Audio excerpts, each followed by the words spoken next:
Seguimos. Cuando hablamos de maltrato en el seno de las parejas suele ponerse el foco en las víctimas y muy pocas veces se analiza qué pasa en la mente del maltratador.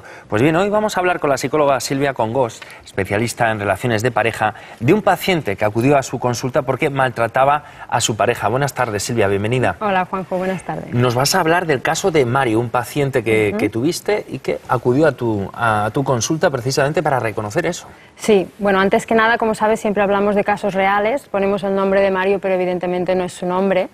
Él vino a mi consulta, sí, llevaba un año en una relación de pareja con una chica, con Raquel. Ella era una chica que estaba divorciada, había estado casada y tenía un niño de 6 años. Entonces, al principio de la relación, todo funcionaba de maravilla, muy bien, pero cuando ya llevaban un par o 3 de meses, él empezó a mostrar conductas un poco extrañas. Empezó pues cuando se ponía nervioso, la gritaba, poco a poco le iba faltando al respeto, a lo mejor se podía tirar una semana sin dirigirle la palabra porque él se había enfadado por algún motivo que ella ni siquiera entendía. Cada vez conductas más agresivas. Cuando ella hablaba, por ejemplo, con su exmarido por temas relacionados con el niño, claro, porque tenían una buena relación y esto es excelente, él no entendía por qué tenía que hablar tanto con él. Es decir, cada movimiento que ella hacía, él se lo cuestionaba y la iba anulando cada vez más. Pero lo que llama la atención, Silvia, es que pidiera ayuda. Exacto. Porque no suele ser lo habitual. No es lo habitual. Normalmente es la víctima, entre comillas, la persona que se da cuenta de que está muy mal y que necesita ayuda y acaba viniendo. Aunque muchas veces la víctima también se acostumbra a aquellos tratos y ya los ve como normales. Pero en este caso fue él. Y fue porque leyó mi primer libro, que hablo bastante, al hablar de dependencia, pues también de la persona tóxica, y quedó muy sorprendido porque a medida que iba leyendo dijo, ostras, pero si la persona tóxica soy yo soy la persona que está tratando a mi pareja de esa manera, porque claro, al principio uno actúa así, pero no es consciente de lo que está haciendo, de que lo está haciendo mal.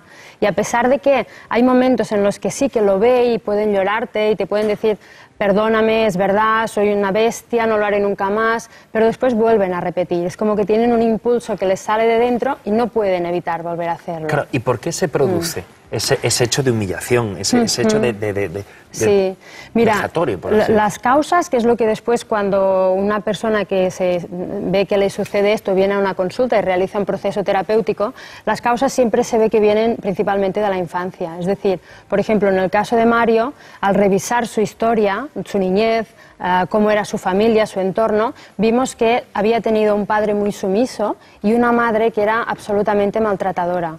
Maltrataba al padre y lo maltrataba a él.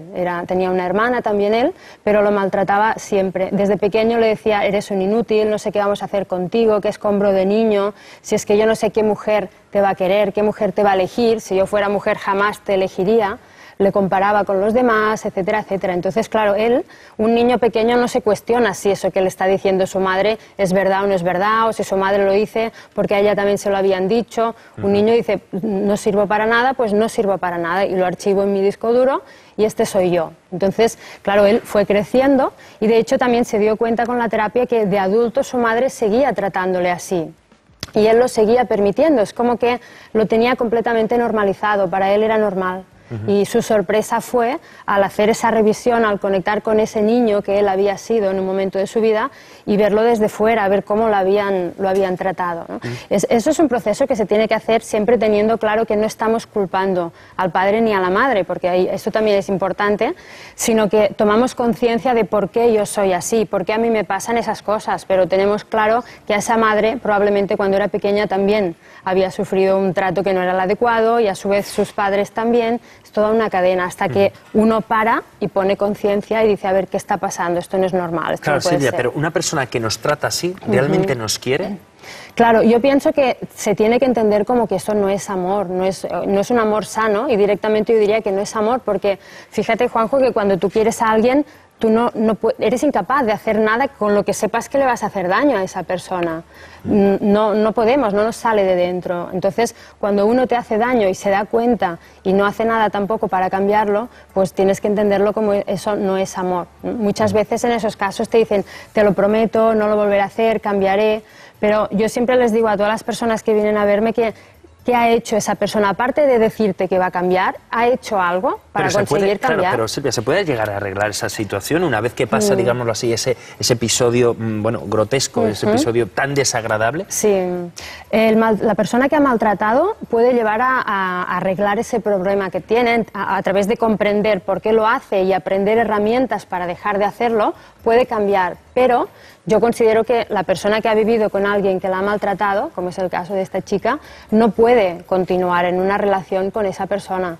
Por mucho que él llegue un momento en el que decida hacer terapia. ¿No hay que dar segundas oportunidades, yo Silvia? Yo creo que no puedes, porque cuando tú estás con alguien que te trata así, tú también dejas de querer a esa persona de la misma manera. Es decir, no queremos porque sí. Querer es un dar y recibir a partes iguales.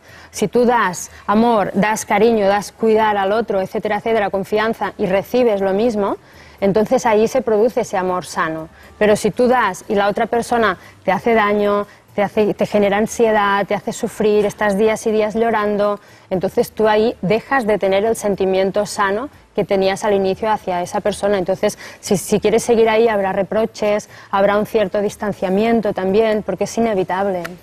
Bueno, ¿el amor es suficiente para justificar estos actos, Silvia? Sin ninguna, o sea, no, rotundamente, nunca, jamás. Y de hecho, yo pienso que no es amor eso. Lo llamamos amor, pero muchas veces la persona que está ahí atrapada, porque muchas veces dice, ¿por qué lo aguantas esto? ¿No? La parte de la víctima. Bueno, te dicen siempre porque le quiero, por amor, pero no es cierto. Ahí tenemos los profesionales que hacerle ver a esa persona que eso no es amor, es dependencia. Dependencia sería la palabra. Quedan atrapados ahí y, bueno, tienen un miedo irracional a cortar esa relación, a veces incluso también por pena. Puede ser que la víctima sienta pena por la persona que tienen al lado. Muchas veces al haber hijos de por medio, que siempre se utiliza a los niños como parapeto, ¿no? Sí, pero fíjate que esto también es un error gravísimo, porque les estamos dando a los niños un modelo de relación que es completamente tóxico. Entonces esos niños, cuando sean adultos, si se encuentran en una relación parecida, la van a tolerar, porque les parecerá familiar, ya lo conocerán eso y creerán que es lo normal. Bueno, Silvia, ya para concluir, ¿qué consejo podrías dar a las personas que nos estén viendo y estén pasando por una situación tan penosa, tan desagradable, como son estos maltratos de pareja? Claro, pues yo a la persona que se identifique y se vea en un perfil de maltratador, que pida ayuda porque necesita herramientas y con las adecuadas se puede salir. Y para las víctimas, que pongan fin, que piden ayuda si es que se sienten atrapadas y no pueden cortar, pero que pueden encontrar a alguien mucho mejor con quien tener una relación sana, que es lo que merecen. Y aun habiendo niños de por medio, que no se acepte lo más mínimo, ¿no? No, yo creo que cuando hay niños, menos aún tendríamos que aceptar y más claro tendríamos que tener dónde están los límites. No permitir bajo ningún concepto, ese sería un poco el mensaje, Silvia. Nunca, y sobre todo tener muy claro que cuando hay sufrimiento, porque en estos casos sufrimos, nunca jamás es amor. Si hay sufrimiento tenemos que irnos y tenemos que tener en cuenta que todos podemos encontrar a alguien con quien tener una relación sana, satisfactoria, con quien podamos construir, con quien podamos proyectar y crear un futuro juntos que valga la pena, de verdad. Desde luego que sí. Pues Silvia Congos, muchísimas gracias por la visita. Nos vemos en 15 días. Perfecto, muchas gracias.